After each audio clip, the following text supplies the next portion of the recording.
Last presentation before the break, and then after the break, we're doing the memorial tribute, and then Chief Colonel. So, without further ado, Jason Lindgren, coming out.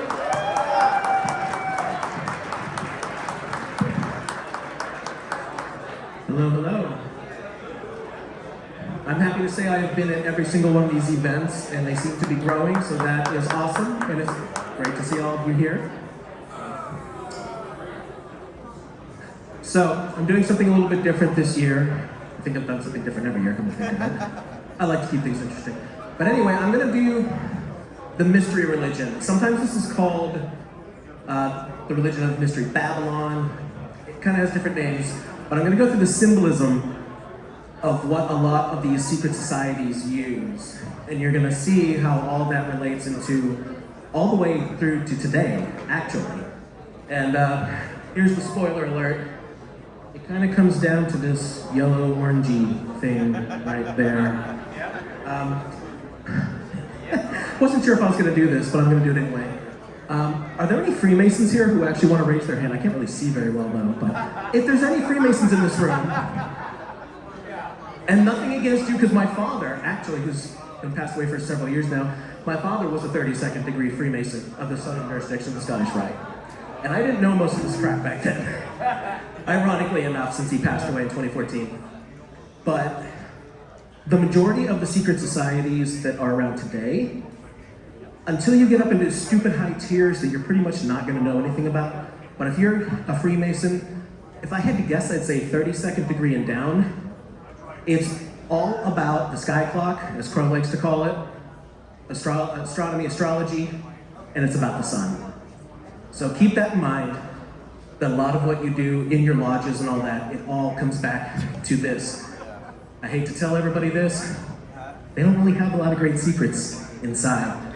Now, once you hit that magic 33rd degree where they kind of headhunt of who's going to get that honorary degree, and who knows if there's stuff higher than that, probably is. I don't know, because they're not talking. But anyway, so yes, my name is Jason Lindgren, if you don't know who I am. I'm from a podcast called Pro 777 Radio. Thank you, you've heard of it.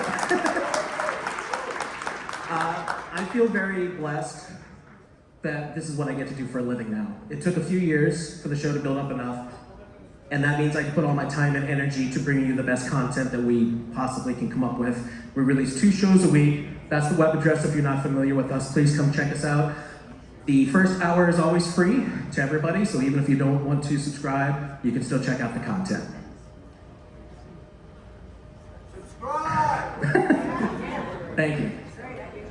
So, a lot of what I'm going to talk about today comes back to this man.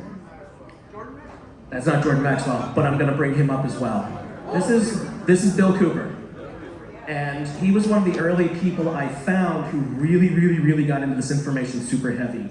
And what I'm going to be presenting is a consolidated version of what he presented in what he called his Mystery Babylon series. There's about 42, 43 episodes, somewhere around there.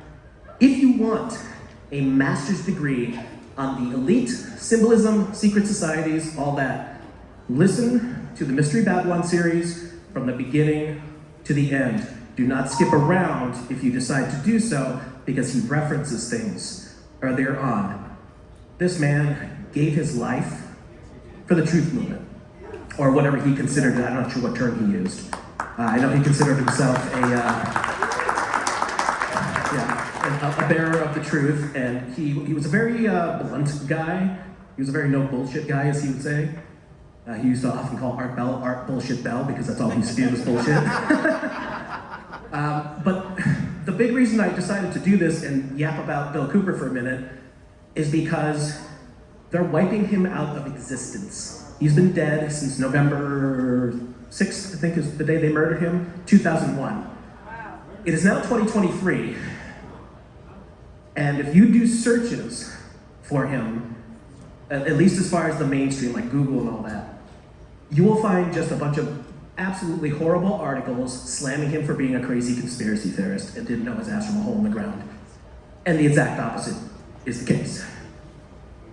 Bill was far from perfect, Early on, he was part of the UFO movement, and I spoke about this in my presentation last year. But he came to the conclusion, I strongly suspect he was correct, that the documents that he saw on UFOs and that sort of thing when he was working for the Office of Naval Intelligence, so he had an intelligence position and had clearance however far up, I don't really know, but he saw documents about that sort of thing, and he would talk about it after he got out because he felt very betrayed by his country. And a few years into that kind of thing, of doing the circuits, doing kind of what we're doing now, whatever that was back in the late 80s, early 90s, he came to the conclusion, a conclusion that really pissed him off in a huge way, that he was being used. And he did not like that, and he went on a rampage. He started his program, The Hour of the Time. It started pre-internet days, so this is radio started, I think, on shortwave, and then he did actually blow up really well, like had millions of listeners, as I understand, by the time they killed him, and of course, by 2001, the internet had come in, so he was doing as much as he could everywhere he could, and doing it for as little as possible, because obviously, I think anybody who works in the truth movement besides Alex Jones knows, you don't really make a lot of money doing this. Alex Jones is the one person who's figured out how to monetize the truth movement. The guy's worth millions of dollars. Well, I guess somebody had to do it, right? That should tell you something. But anyway, I wanted to point this out, that Bill Cooper is now being erased from existence, and some of the best information that's been around for years is his. Secondly, a man whose stage name was Jordan Maxwell, that's the name everybody knows him by, passed away not too long ago. I forget if it was a year or two ago, but still very recent. They're now doing the same thing to him. Because although I don't agree with everything that Jordan was on about, he got into some weird shit that just really wasn't my cup of tea, but that's okay. He spoke about a ton that was super important, legal stuff, symbolism, what words and terms mean and where they come from, just tons and tons of stuff. So what they did to Bill Cooper, they are now doing to Jordan Maxwell. So I'm telling you all this so that you go out and find this information. If this interests you to know these things, and understand how these pricks that are manipulating this world and have been for thousands of years most likely, get this information and save it. And if there's any actual books, hardcover books, or physical books I should say, make sure you have those if this stuff interests you, because they're changing stuff. If it's digital, it can be changed. So if you haven't downloaded it, you don't have it, I don't know what to tell you. They're really good at manipulating things nowadays. So anyway, moving on.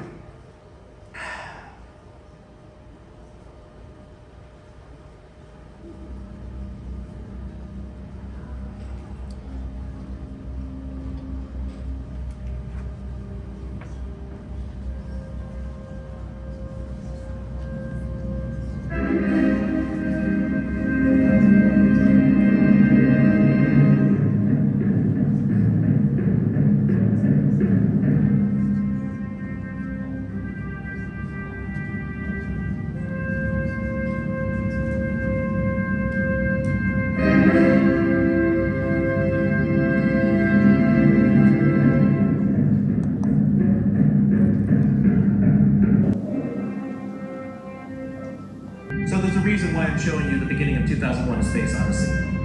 To take a line from Jordan Maxwell, Stanley Kubrick was many things, but stupid was not one of them. What you are witnessing here could be said to be a symbological representation of the creation of the universe from the point of view of the mystery schools, the religion of the elites. This entire film has so much symbolism packed into it, if you want to look at it from that point of view, that once you see it, you kind of can't not see it.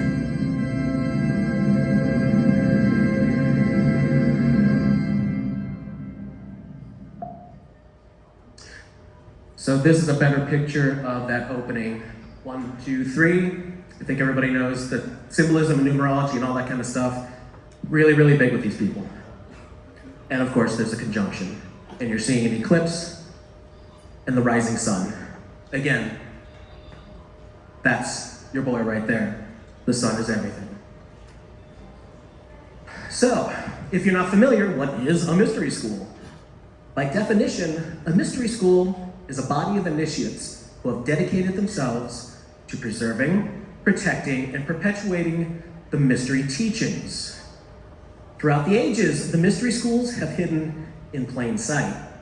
They have built noble temples all over the world and provided services both to the public and behind closed doors for only those who have eyes to see and those who have ears to hear. You ever hear that before? Today, many secret societies or orders could be considered a mystery school, such as the Order of the Quest, Freemasonry, the Ancient Order of the Rose and Cross, the Knights Templar, the Sovereign and Military Order of the Knights of Malta, the Order of St. John of Jerusalem, the Priory de Sion, the Thule Society, the Skull and Bones, the Russell Trust, the Jason Society, no relation, the Scrolling Key, and of course, the Mysterious Illuminati. They use many signs and symbols, and some of these are used in places that you may suspect, such as international socialism and communism, because yes, those concepts that they're now pushing very, very, very hard right now in our country and other Western nations, they came up with all that stuff. The bad guys came up with all that crap. Why? Because it's bad for you.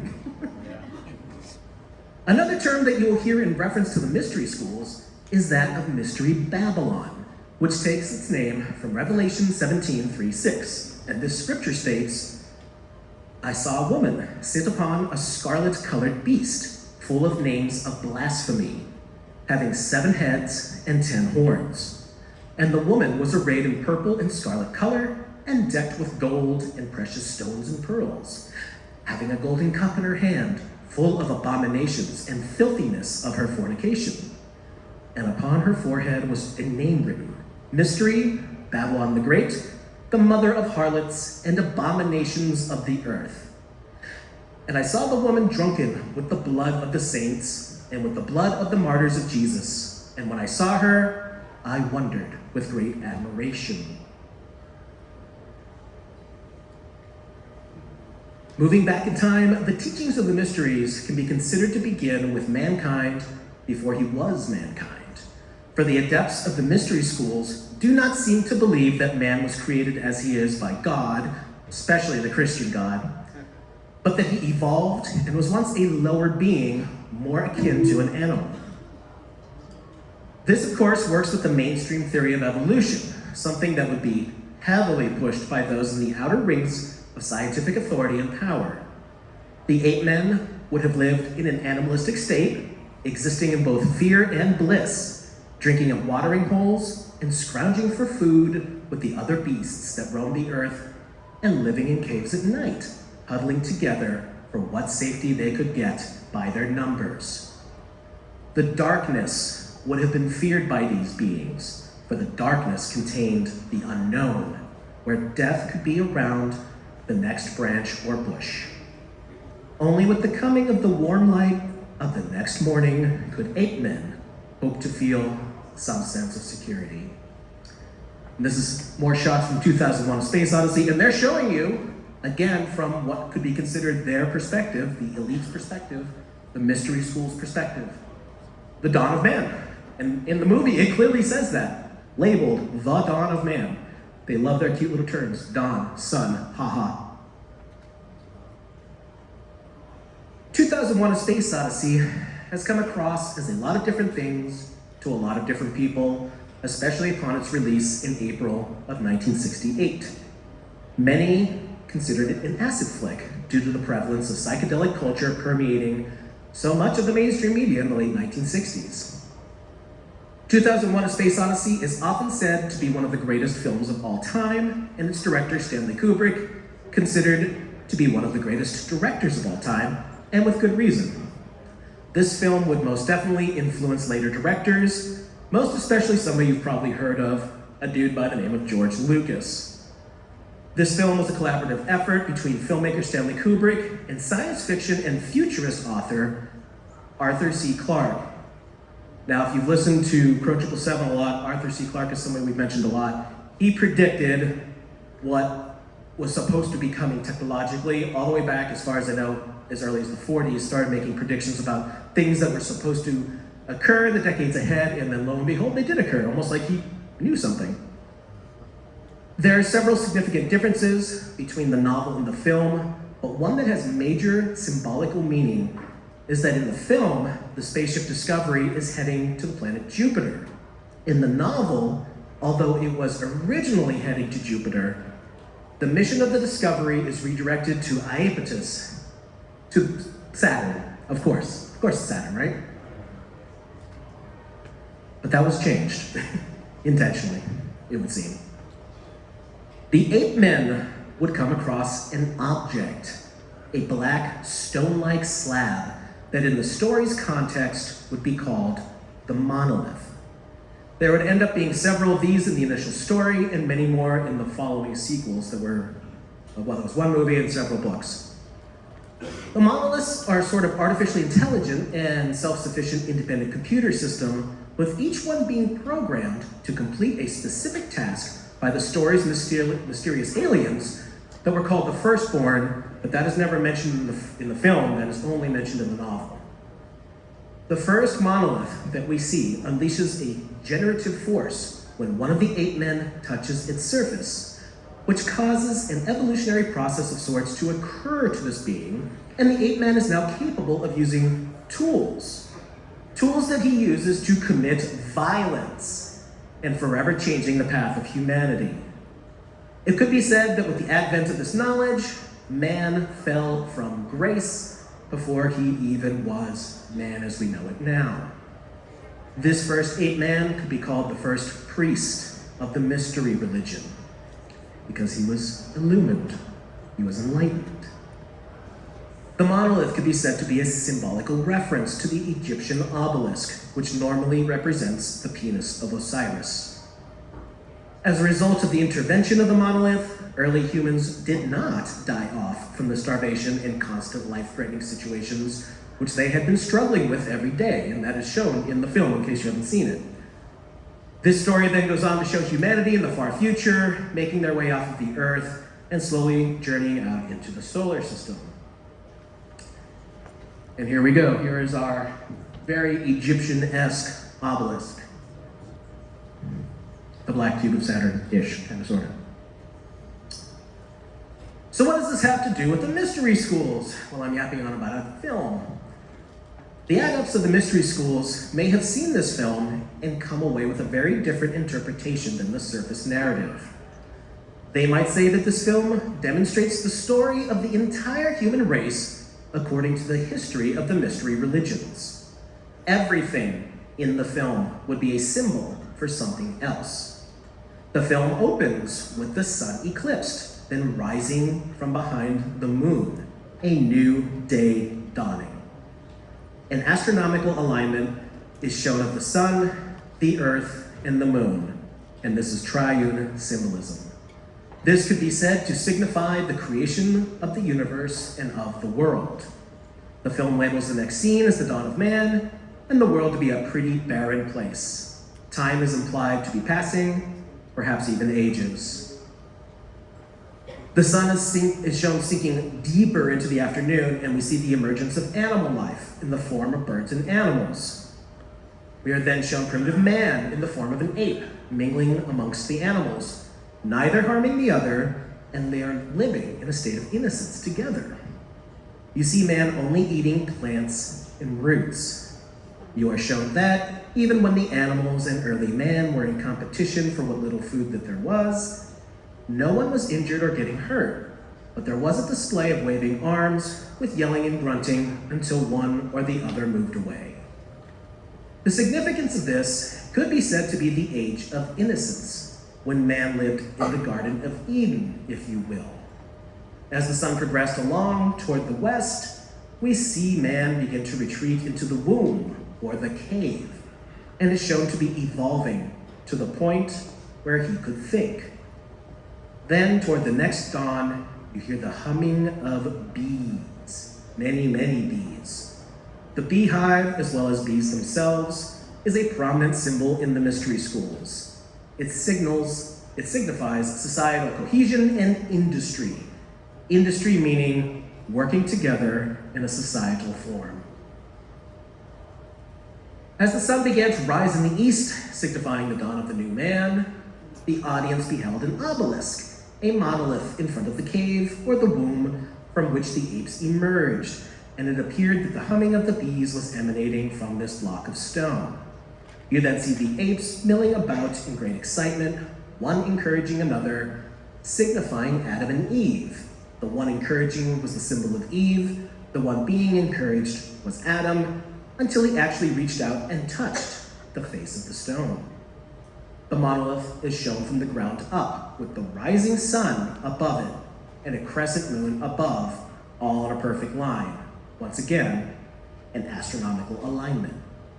As the light from the sun spills across the edge of the moon, it can be said that it takes the shape of the boat of Isis and the symbology of Osiris riding across the heavens upon that boat. Mankind was then imparted with intellect. It could be said that 2001: A Space Odyssey is a message from those who rule to all of the initiates of the world. And that message is that the new age is now dawning. If true, this certainly calls into question just who Stanley Kubrick and Arthur C. Clarke really were. And there you see it. 2, 3.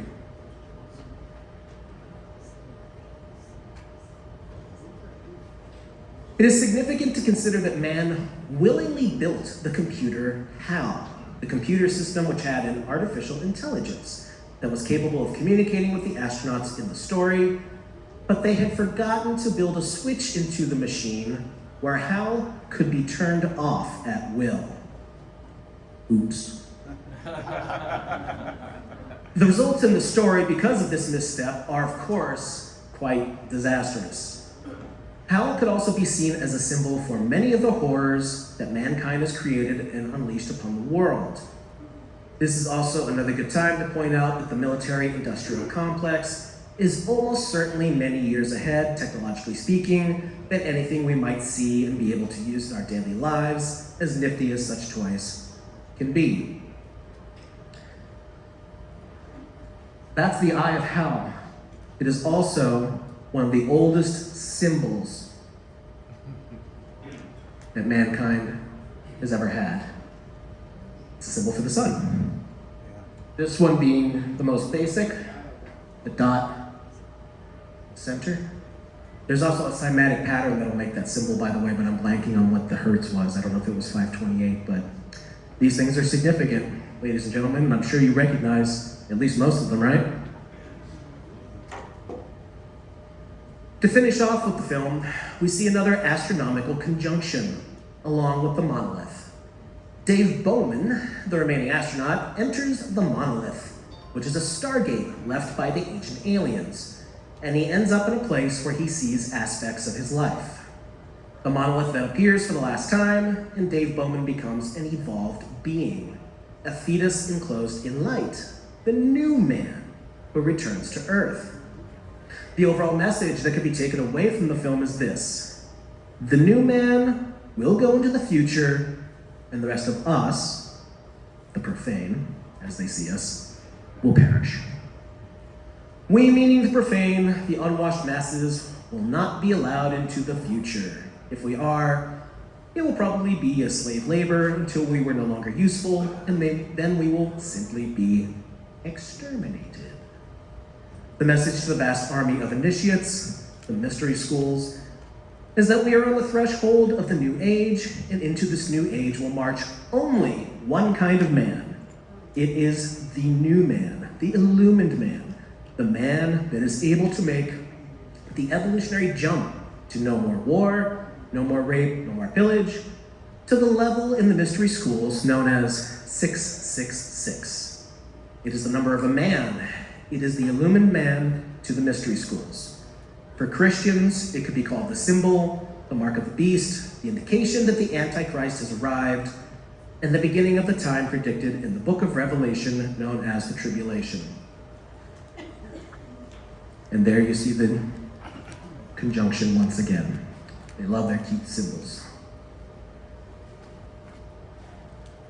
So Bill Cooper used to say that the religion of the mystery schools believed that man was held prisoner in the Garden of Eden by an unjust and vindictive God, and that man was not told by this unjust and vindictive God that he could have the same powers, and man was set free from the bonds of ignorance by Lucifer through his agent Satan.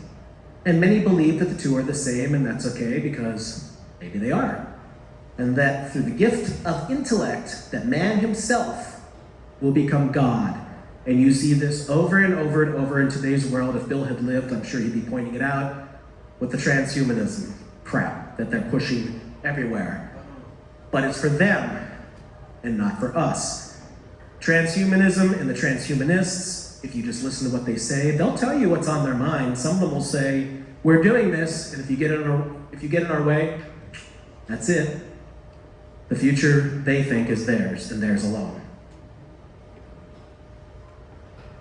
It seems fair to say that many believe that Lucifer and Satan are the same entities, and many people believe that they are totally different entities, and that Satan is evil and Lucifer is not. According to the Bible, the Christian Bible, Lucifer rebelled against God and was expelled from heaven, being flung to the earth to be the master of the material world, the master of the earth.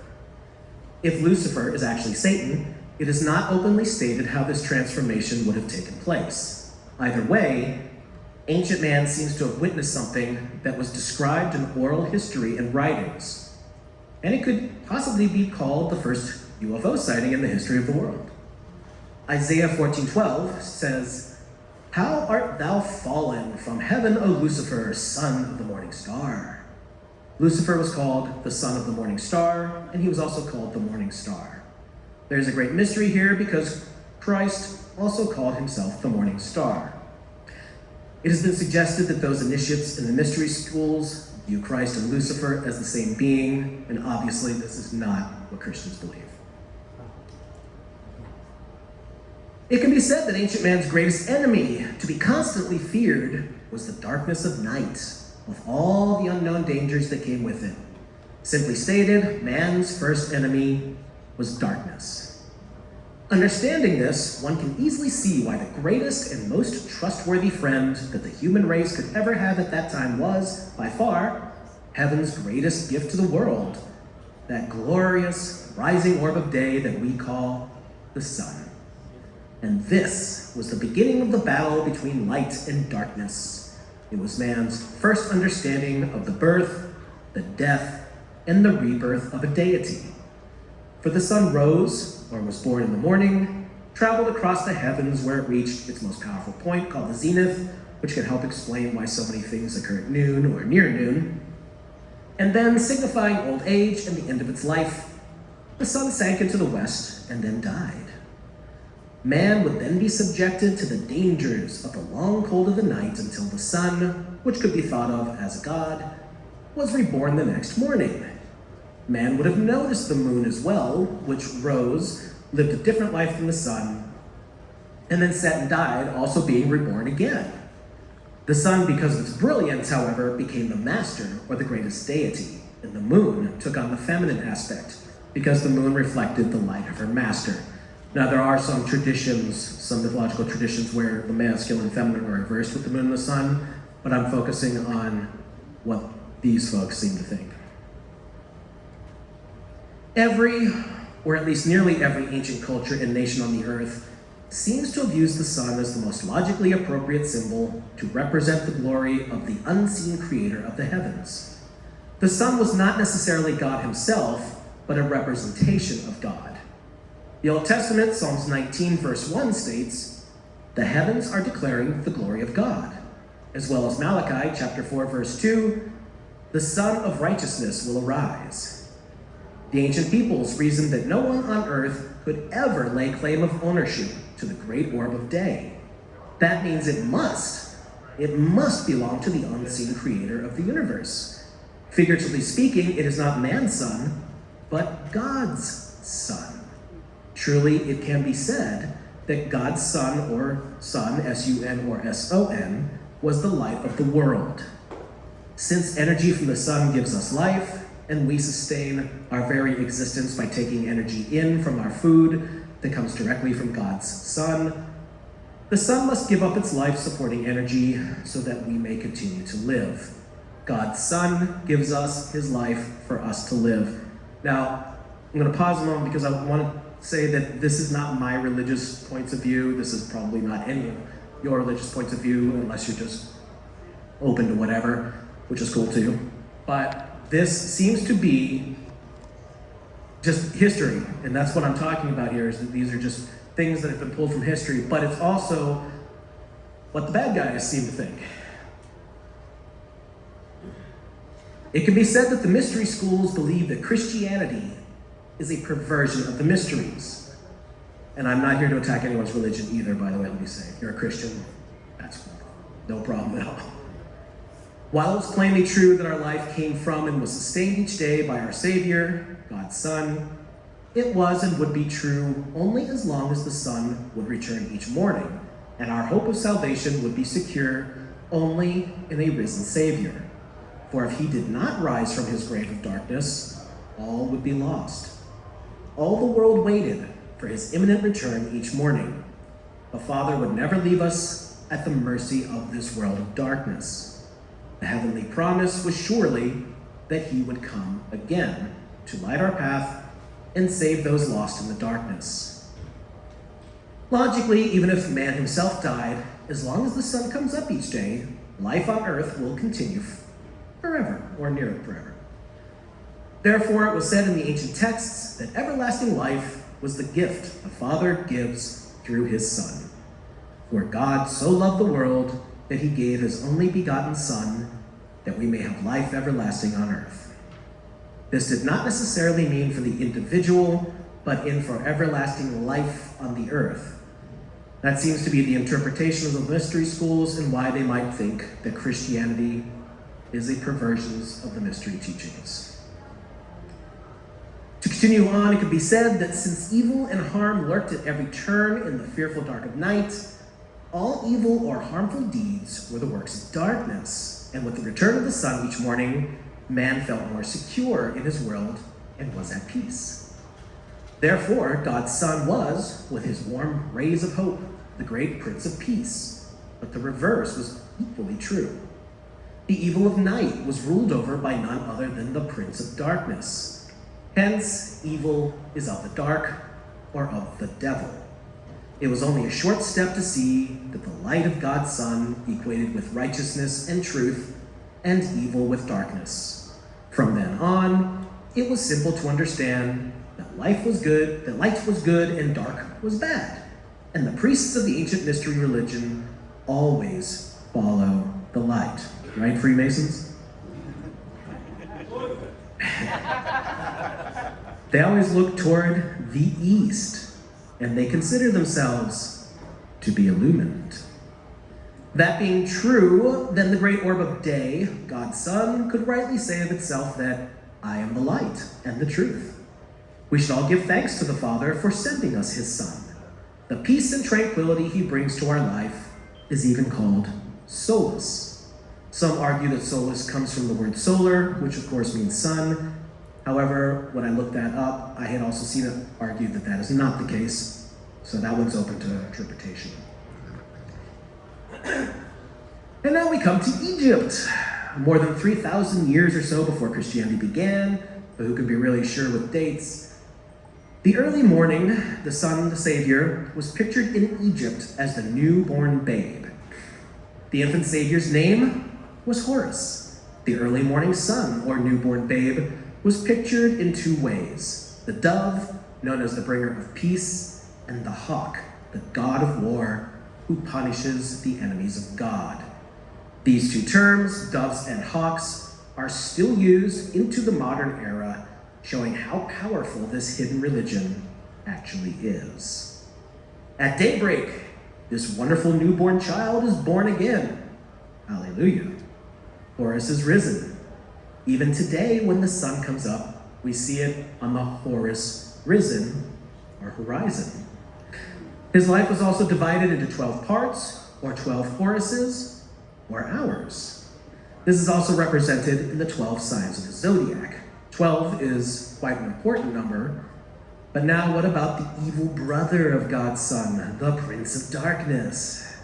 In the Egyptian belief system, he was called Set, but also sometimes called Typhon. We are told in the Bible that when God's son died, the world was left in the hands of the Prince of Darkness at sunset. God's son was killed by the Prince of Darkness, Set, at sunset. And if you've watched Jordan Maxwell videos, a lot of this will be familiar to you because he did discuss a lot of this stuff actually. It was generally observed that God's son could be depended upon to return in the same manner that he left, namely on a cloud, and every eye will see him. Keep in mind that God's son not only represented the light of truth, but was also put to death by his enemies who could not endure the light of truth in their life. It was taught by the ancients that the very act of opposing or denying the light of truth to the point of killing it also happened in one's own mind. When we are confronted with harsh realities of life, which is the truth, the light of truth, which we do not wish to face and which runs counter to our views, such truth is put to death by your mind and in your head. Therefore, God's Son, the truth and the light, is put to death at the place of the skull, or skull place, which is located somewhere between your ears. This putting to death of the light of hope in your mind is always accompanied by the two thieves, regret for the past and fear of the future. And of course, God's Son goes to his death wearing a corona.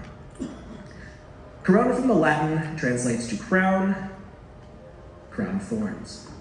Even in the modern age, kings and queens still wear a round crown of thorns, symbolizing the rays of the sun.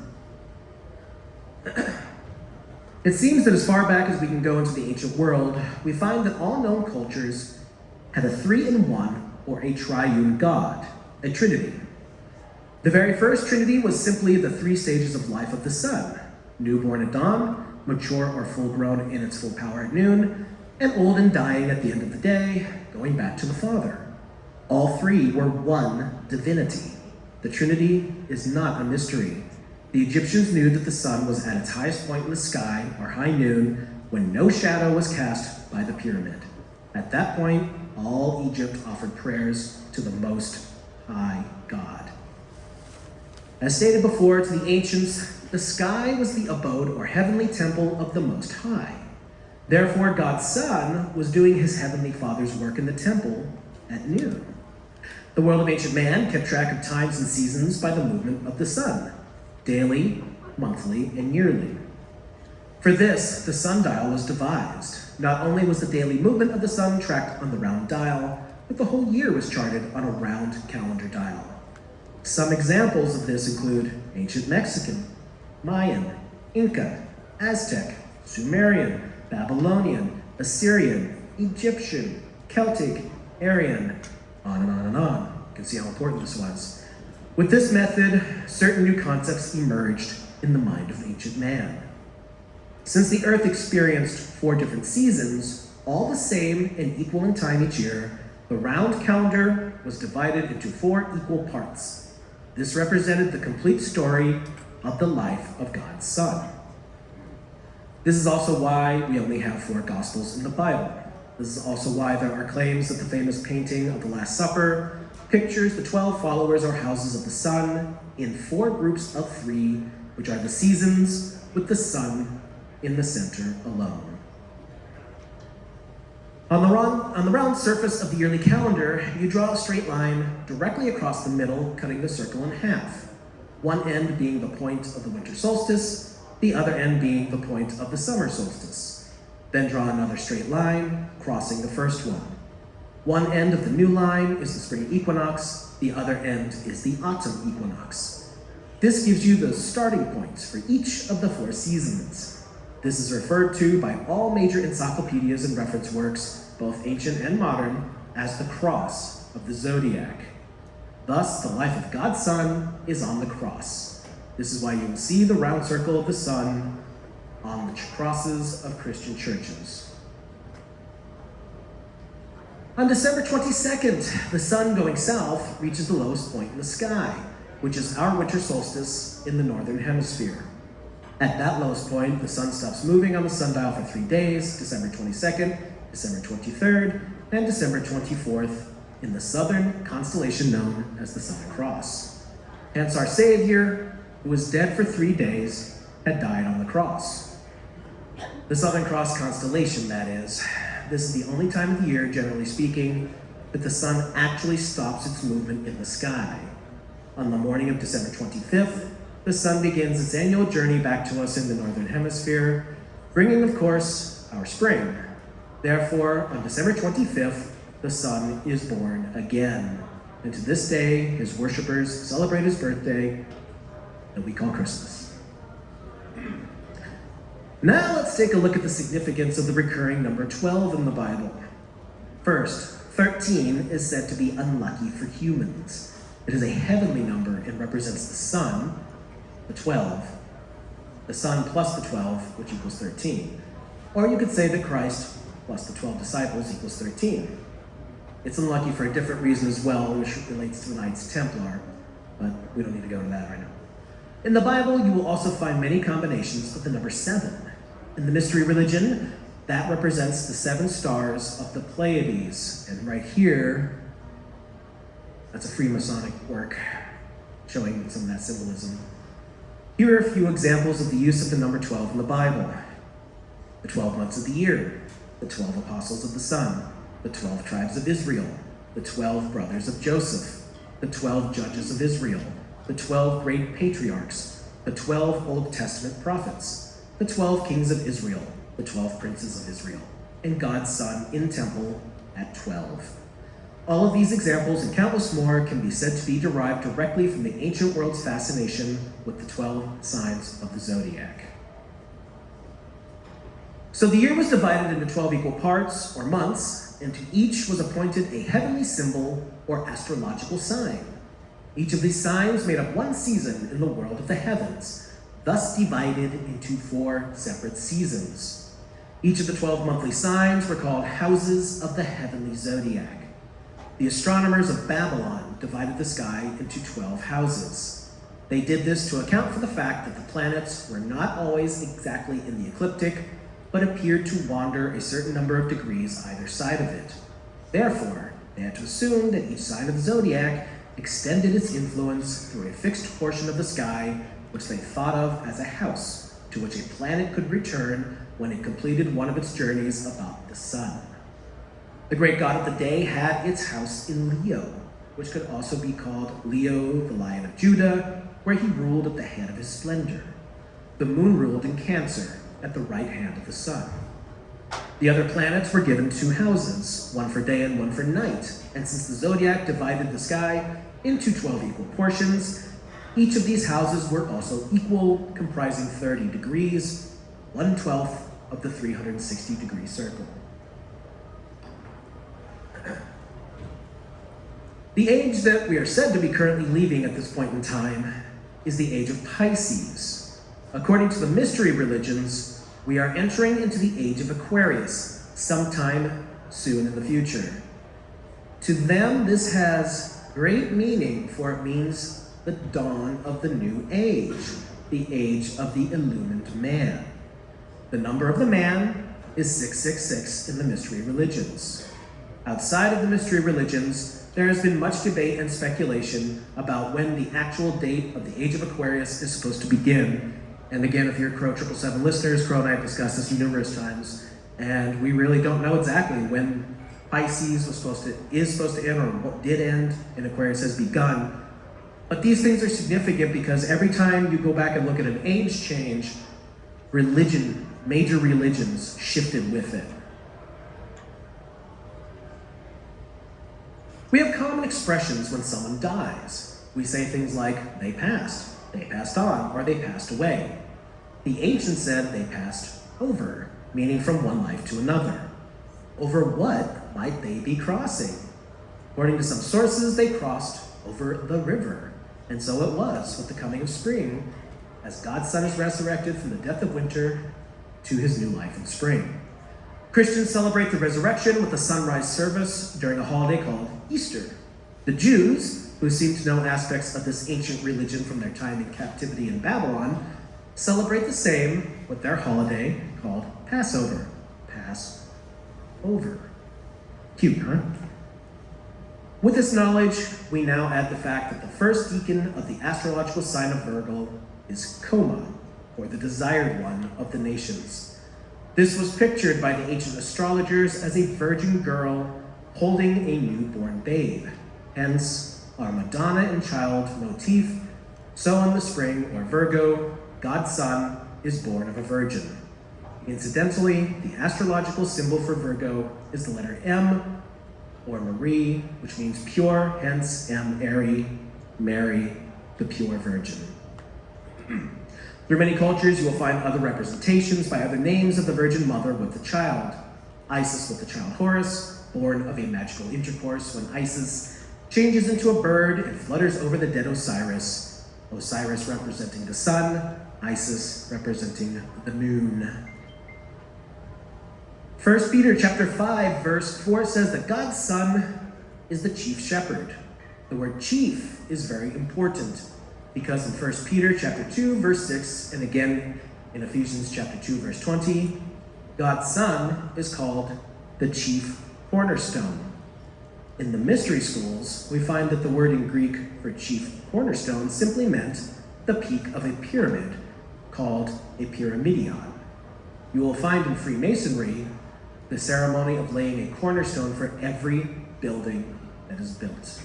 If you look at many of the buildings in Washington, D.C., for example, you will see a cornerstone with the Masonic symbols and Masonic date of the mystery schools of the calendar of 6,000 years. Think of the pyramid missing the capstone on the reverse of the Great Seal of the United States. One could say that the Master Mason is the cornerstone or the peak of the pyramid.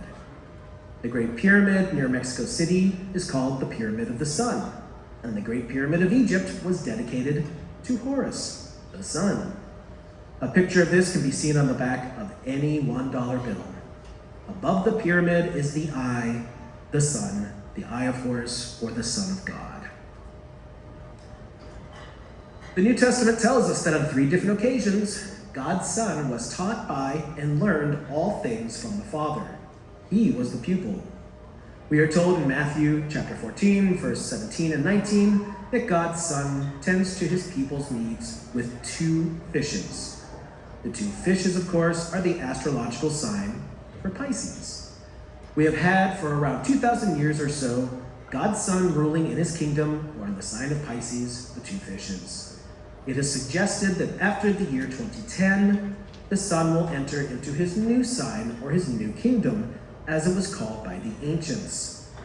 And by the way, the sequel to 2001: A Space Odyssey is called 2010 Odyssey 2, and the climax of the film is a bunch of monoliths coming together at the planet Jupiter and igniting a new star. 2 stars in the sky, 2 suns in the sky.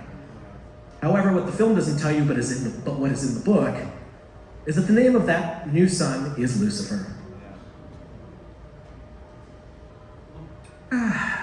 This next coming sign or kingdom that will soon be upon us will be, according to precision of the zodiac, the house or sign of Aquarius.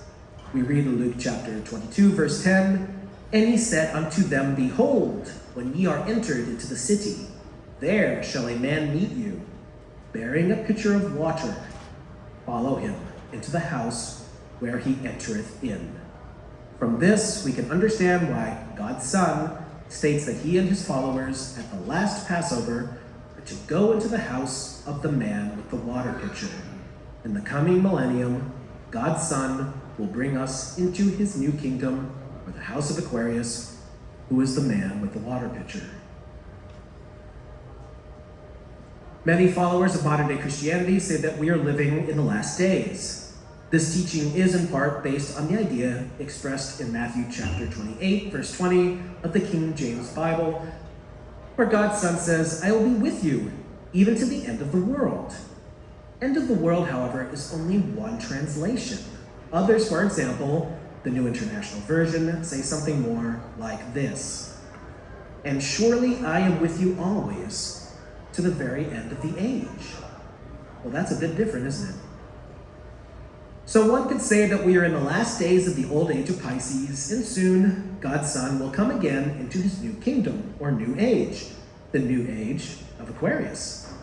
This can also be said where a lot of the talk through the 20th and still going on into the 21st century of the subject called New Age, the New Age movement, that's where it comes from.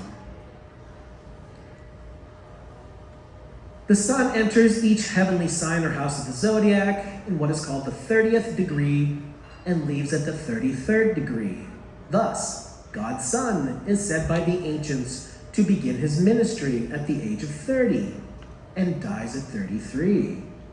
It is suspected that a Freemason is not told the truth of the object of his blood oaths. And if you don't know this, every single degree that you take in Freemasonry is a blood oath of how your brother Freemasons will kill you if you reveal the secrets of that degree. And on and on and on it goes. It is suspected that a Freemason is not told the truth of the object of those blood oaths and worship in all those degrees until he attains at least the 30th degree. And this is why the highest degree in Freemasonry is said to be the 33rd degree, for no one can rise higher than the sun. Now, whether that's actually true or not, who knows? There are suspected higher degrees or branches, or who knows of these people. So this next article is from universalfreemasonry.org, meaning this is from their lips. Of the many symbols and phrases of Freemasonry, a few mottos are important enough to be prominently and sometimes publicly displayed on flags, seals, or regalia. The phrase Ordo ab Chao is the motto of the 33rd degree, which can be found on the grand decorations of the Order of the Sovereign Grand Inspectors General, one of the highest honors and roles which can be bestowed upon a Mason. It is also featured on other seals and flags representing various orders. This phrase being depicted so prominently, particularly in relation to the 33rd degree, indicates a tremendous importance to Freemasonry. Indeed, Ordo ab Chao, translated to order from chaos, is also associated with another Latin phrase, lux in tenebris, which translates to light from darkness. Now, when you look around the world, and pretty much every year, always, does it not seem like the people who are the controllers of this world, or whatever you want to call them, create chaos and then offer you the solution? I'd say so. They call it the Hegelian dialectic, problem, reaction, solution. We see this over and over and over again. Most especially, they did this crap during the COVID hoax. Offer you comfort. There you go. When viewing the shimmering rays of sunlight on a body of water at dawn or sunset, one can still see today how God's Son walks on water. It was also well understood by ancient man that our weather was caused and controlled by the sun. It was a simple fact that God's Son had the power to control storms at will. The ancient Egyptians taught that he did this as he rested in his heavenly boat while crossing the sky. And so we read that God's Son quieted the tempest, a great storm on the sea, while in his boat.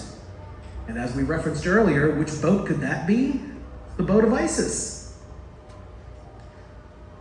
Ra, the sun god, also known as Osiris, in the bark of millions of years in which he transfers the heavens, wears on his head a vast sun disk, symbolizing his powers as Lord of the heavens. The boat, formed of a serpent, bears his eye, and the god is seated on a pedestal representing Mayat, the divine order. So you can now see why so many kings, queens, princes, lords, governors, dictators, despotic rulers, civil and social institutions, national flags, coats of arms, educational institutions, military medals, awards, organizational insignias, medallions, badges, emblems, citations, trophies, banners, pendants, political standards or ensigns, agencies of government or religion, use the sun as a primary symbol. It can truly be said that God's Son is King of Kings, and Lord of Lords. Again, Freemasonic imagery. From the paper Egyptian Mysteries and Modern Freemasonry by Henry Ridgely Evans from 1903. An interesting question now presents itself. What relationship, if any, do the Egyptian mysteries bear to Freemasonry? Dr. Mackey, a well-known writer on Masonic themes, in an examination of the analogies between the ancient mysteries and the rites of modern Freemasonry, lays particular stress upon the identity of design and method in the two systems, as illustrated by the division into steps, classes, or degrees, to which both were subjected, in other words, lustration, purification or preparation, initiation, and perfection. The old charges are nearly all unanimous in claiming Egypt as the birthplace of the art of masonry or mystery. How far the legends of the craft, Freemasons call their stuff the craft, are to be relied upon in this regard is a matter for learned investigation. The mysteries as they have come down to us and are still perpetuated in a corrupted and aimless manner in Freemasonry have chiefly an astronomical bearing, and this is what I told you right at the beginning. It's all about the sky clock. 100 or more works have been written to prove that Freemasonry is the lineal descendant of the mysteries. Similar claims have been made in favor of the following systems or sects: the Pythagoreans, the Essenes, the Roman Collegia, the Culdees, the Druids, the Knights Templars, the Rosicrucians, and the medieval cathedral builders. The truth of the matter seems to be in favor of the latter, the medieval operative Masons, who built those superb Gothic edifices such as the cathedrals of Cologne, Reims, Strasbourg, Notre Dame, and Westminster Abbey. Originally an operative institution, meaning they actually did something, Freemasonry became a speculative society, meaning they don't do shit, to promote the practice of the moral, fraternal, and charitable principles which had characterized the old organization. Now they sit around and pat each other on the back saying how great they are for everyone else. It's about what they do. From the book, Stellar Theology and Masonic Theology, which I bought for Crow and sent to him not too long ago, and he was delighted with it, in reference to initiation into Freemasonry, the form that lies dead before the altar is that of Osiris, the personified sun god, whom the candidate represents in the drama of initiation, lying dead at the winter solstice. The cross upon his breast refers to the great celestial cross, or intersection of the celestial equator by the ecliptic. The figure of the lion, grasping the dead sun god by the hand, alludes to the constellation Leo and the summer solstice, at which point the sun is raised to life and glory, as has been just explained in the allegory of the resurrection of the sun, and denotes that the candidate is about to be raised from a symbolical death to life and power by the grip of the lion's paw. And the term grip is another Freemason term for all their funny little handshakes. This is made clearly manifest from the fact that the lion holds in his other paw the ancient Egyptian symbol of eternal life, or the crux ansata. The tablet at the feet of the candidate has inscribed upon it in hieroglyphics the sacred names of Anayan and of Mut, the wife of Anayan Ra, and probably that of the royal candidate. The figure erected at the altar is that of the Grand Hierophant, attired as Isis, with the vacant throne upon his head, emblematic of the departed sun god. She has her hand raised in an attitude of command, her arm forming a right angle, her eyes fixed upon the emblematic lion as she gives the sign of command that the candidate be raised from death and darkness to light and life. The objects on the altar are two of those peculiar shaped jars with pointed bases in which wine was kept, and which, the same author says, always had their place on the altar of the gods. The emblem placed between the votive jars of wine is more obscure. It may be the thyrsus, but is more probably a floral offering. There can be no doubt but that the whole device is a symbolical picture of the initiation of some important person into the mysteries, not of Osiris, however, but of Isis, who, represented by the Grand Hierophant, stands behind the altar, giving the command to raise from death Osiris, who lies before it. And this is how they become illumined. From the paper Egyptian Mysteries and the Modern Freemasonry by Henry Ridgely Evans.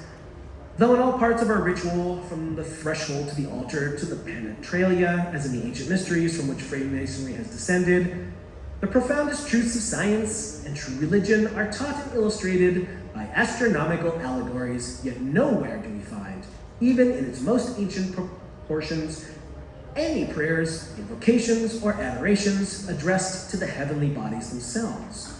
The sun and the hosts of heaven are only used as emblems of the deity. The mysteries themselves, in their primitive and uncorrupted form, taught the unity of God and the immortality of man as their cardinal doctrines, and that the sun was but a symbol of him whom the sun, moon, and stars obey, and beneath whose all-seeing eye even comets perform their stupendous revolutions. And my voice is finally giving out.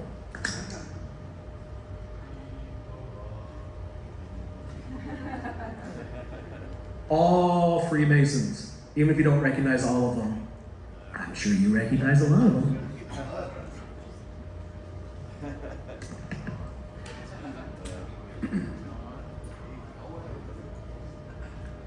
I didn't know Brad Paisley was one, by the way. Paraphrased from Bill Cooper. At Malachi 4:2, the God of heaven is described as the Son of Righteousness, with healing in his wings. Take note that it is spelled S-U-N. The Son with healing in his wings. In the New Testament, in Matthew 23:37 and Luke 13:34, we see God's Son wanting to gather all under his wings. This is most appropriate, for in Egypt, the Son was always pictured with his wings. Now, all these pitiful little twits, this is what Bill said, running around calling themselves ufologists, and Zachariah Sitchin, who has perverted the interpretation of the ancient writings, claims that this means that the Egyptians, whenever they drew these or put these hieroglyphics in their writings, were indicating that UFOs came. Okay, you find this funny too? I find this stuff funny every time I read it. The UFOs came from other planets, and nothing could be farther from the truth. But this is part of the Mystery Babylon deception, trying to convince the people of the earth that we are threatened by some other species from some other planet, so that they can more quickly bring about their new world order, their one world totalitarian socialist government. Don't fall for it, folks. This is still quoting Bill. I have found that most of these people involved with the so-called UFO research who are trying to convince you of this are Freemasons, including Art Bell, by the way, from the high desert. Oh. Most of them 32nd degree of the Scottish Rite, and evidently they are attempting to do their best toward the furtherance of the great work in order to attain the 33rd degree, which can only be attained by meritorious work to bring about the completion of the great work, which is the destruction of the church, the state, and the enslavement of the mob, which is us. And here we have, between the mountains, the new day dawning. It looks like I'm done right on time. Thank you, everybody.